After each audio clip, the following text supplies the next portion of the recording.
favor of reporting. All right, we're ready to call this meeting to order. Rise for the Pledge of Allegiance. I pledge allegiance to the flag of the United States of America and to the republic for which it stands, one nation, under God, indivisible, with liberty and justice for all. All right, thank you. Mr. Scott is not here, so Ms. Thompson, can you call the roll? Ms. Albright? Here. Mrs. Bell? Here. Mr. Jurek? Here. Mrs. Leone? Here. Ms. Olafson? Here. Mr. Rittenhouse? Here. Mr. Scott? Absent. Mr. Strobel? Here. Mrs. Thompson? Present. Okay. Moving on to the superintendent's report. Dr. Cooper. Thank you, Madam President. A few items this evening. This first one I wanted to share. I know it was shared previously in committee, but we had our Blazer Internship and Career Fair on Friday the 14th of April for our students at the high school.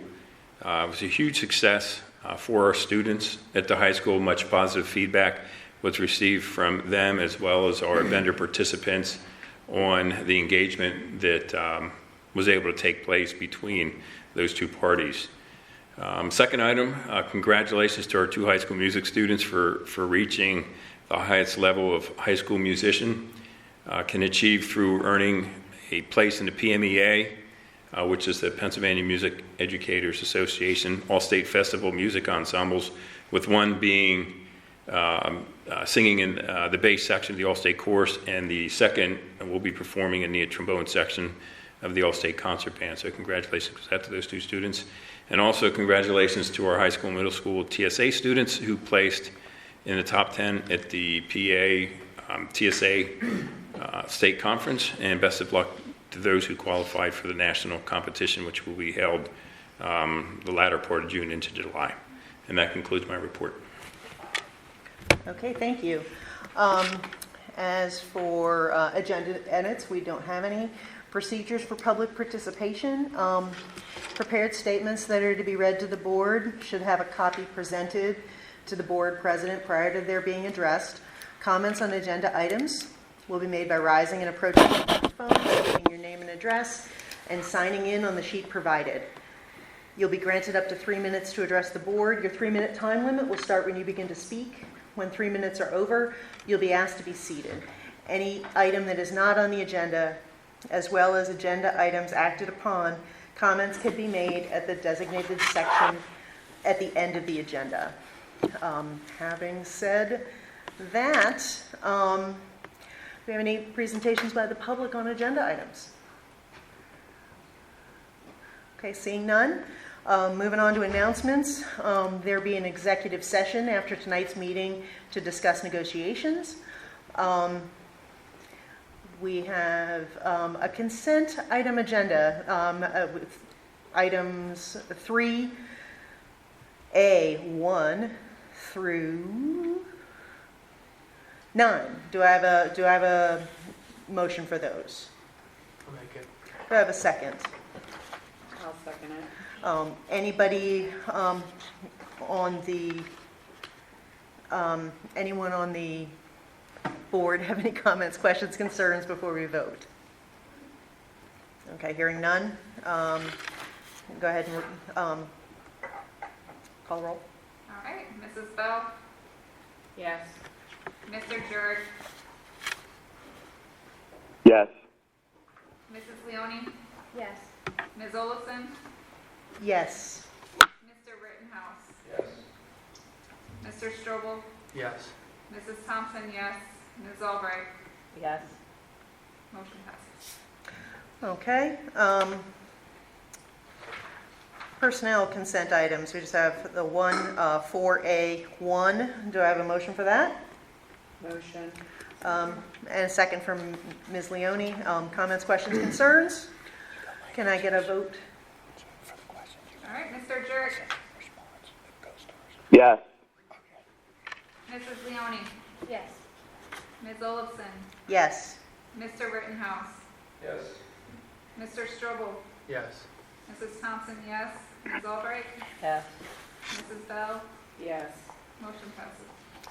Okay, got finance added consent, 5A, 1 through 9, 1 through 9. Can I get a motion? Motion. And second from Ms. Bell? Yeah, a first from Mr. Strobel. You can switch them around, okay. To point out to everybody, a lot of these items were discussed to add to this agenda at the previous two facilities committee meetings, and were all approved for either low bid or middle of 3 bids for different reasons. If there's any questions you have about the dollar amounts, you can ask Mr. Strobel or Mr. Hurley now before we vote, because I don't think all of these numbers were filled in, but most of them were by the end of the last meeting. Mr. Rittenhouse. Yeah, go ahead. No, this is chair. Chair. Oh, I apologize. Anybody want to ask any questions? We're good. Question. Yeah, you bet. In regards to the Christ Transportation License Agreement, is that a back pay Yes. till all the way back to November? Yes. Yes. Yeah. Same dollar amount per month. Going all the way back to November. Why was that not paid before? I'm just curious. It took this long to get it out of away from our lawyers and their lawyers. Oh, okay. Yeah. Is that fair, Mr. Subers? Yep. Excuse me, yes, we have been engaged in negotiations with them for some time. Okay. I was just wondering why it took so long. That's all. Yeah. Any other questions? Can we get a vote? All right, Mrs. Leone? Yes. Ms. Olafson? Yes. Mr. Rittenhouse? Yes. Mr. Strobel? Yes. Mrs. Thompson, yes. Mrs. Albright? Yes. Mrs. Bell? Yes. Mr. Jurick? Yes. Motion passes. Okay.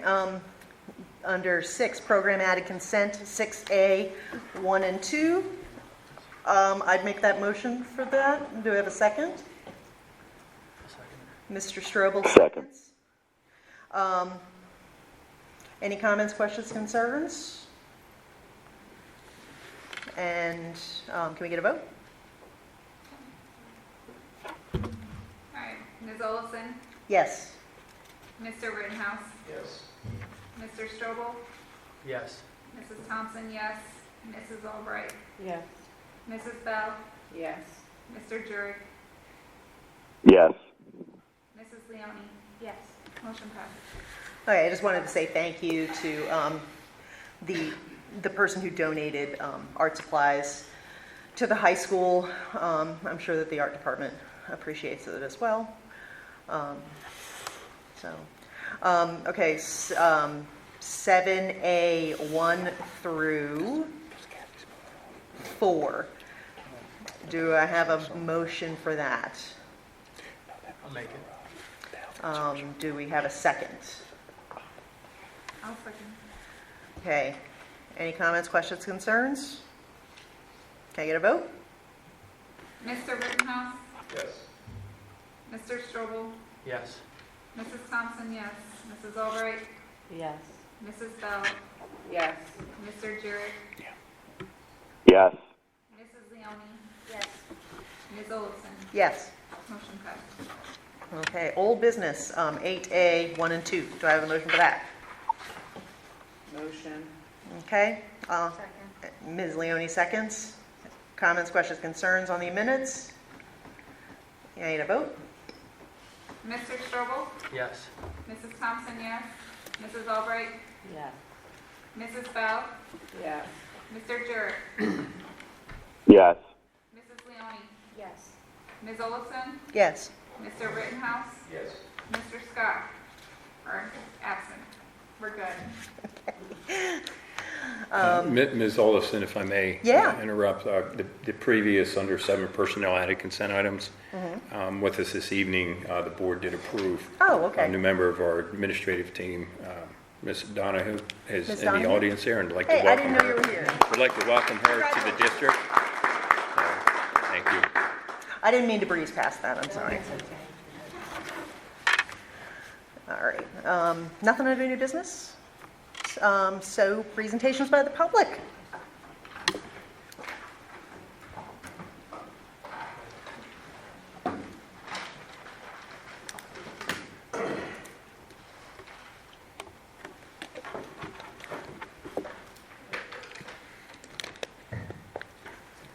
Shane Cockle, 830 Geigertown Road. I'm here to talk about the potential TIF agreement that you are considering. I wanted to bring up prior mistakes that our state has done and is continuing to do for millionaires and billionaires. So on a local level, our Reading Phillies stadium, the state is paying $9.5 million. Reading, who is having a very difficult time with their tax situation, paying $4.5 million, and the county is paying $3 million. The team is only contributing $3 million for this elaborate stadium, and it's owned by the Major League Baseball is the one in charge. We also spent $45 million on the Lincoln Hotel in Reading, 8th Street outlets in Reading, and the former Exide building, all losing money. But it's all sold as a great thing. It's going to bring in tax revenue. I mean, the Reading Phillies is going to bring in tons of money for this city, and they just keep getting deeper and deeper. In Philadelphia, which is a very struggling city, for their stadiums, for these billionaires, the city gave $394 million for the stadium. The state, $170 million. Pittsburgh. Pittsburgh spent $471 million on their stadiums in 2001 with the taxpayers, because it's supposed to bring in revenue. This is all sold. Who would want a major league team in their city? But it's costing them in education, it's costing them in police, it's costing them in fire. They still owe $40 million from Three Rivers Stadium that was built in 1997. The Penguins, we spent $321 million, Pittsburgh and the state, and now it needs $4.1 million in repairs.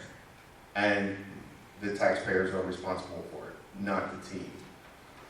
I know you were sold on the paying for a sewer system for a developer that says, you know, it's not being sold, that misleading you in either direction.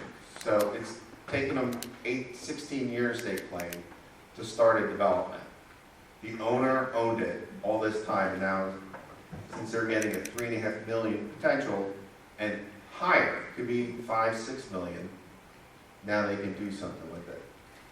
Please reconsider what you're doing to the taxpayers, because if you make a mistake on this, we are on the hook for, you keep saying no, but I'm telling you, unless it's built after the houses are put in, it's a very risky move. Thank you.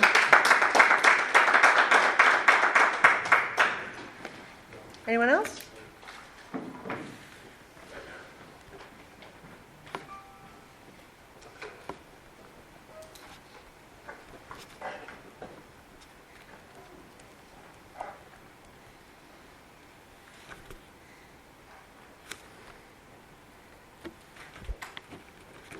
Valerie Amity.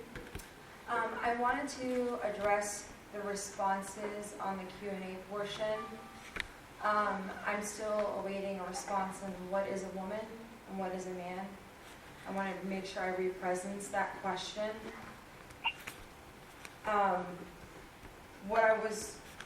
My point of that question, or those questions, is the school has chosen gender identity when it came to Women's Month back in March. And the question is then, what is a woman? Because it went straight to gender identity and not a woman. True. So the question is not to be controversial, it's really where does it stand? Where does gender stand here in the school? And it's important to answer that question because what we see being pushed by the Department of Education, what we see being pushed federally under this administration, is that there's no difference between a man and a woman.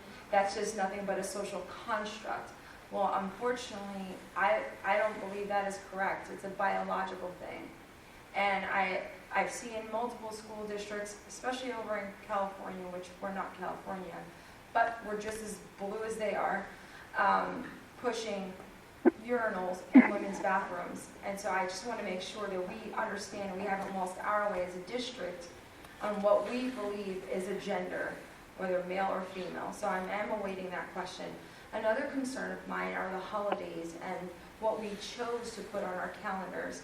I'm not sure, and I can't remember if the school district decided on what we were going to do as far as Passover, Easter, or those months are very different. I think it was all based on when the teachers wanted the school year to end. I'm not really sure specifically. But this year we chose to speak on, or the district chose to speak on Ramadan, and the school district did not choose to speak on Passover or Easter. True. All three are religious holidays, but based on this responses in the Q&A, it's like someone's choosing not to respond to something that's culturally divisive. But if we're going to be a diversity, equity, and inclusion program, I believe we should be including everybody. We have a population in this community, there's about 16 Black Hebrew Israelites that attend this school. Their children attend this school, and they celebrate Passover. They celebrate the Jewish holidays.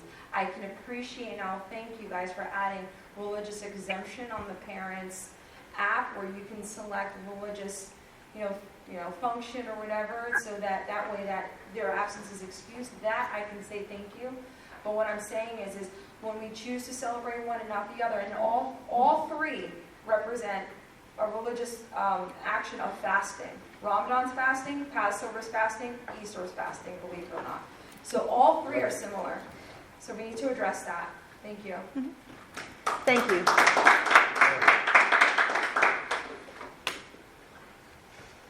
Anyone else? Okay. Can you get a motion to adjourn? Motion. Second? All right, see you all in May.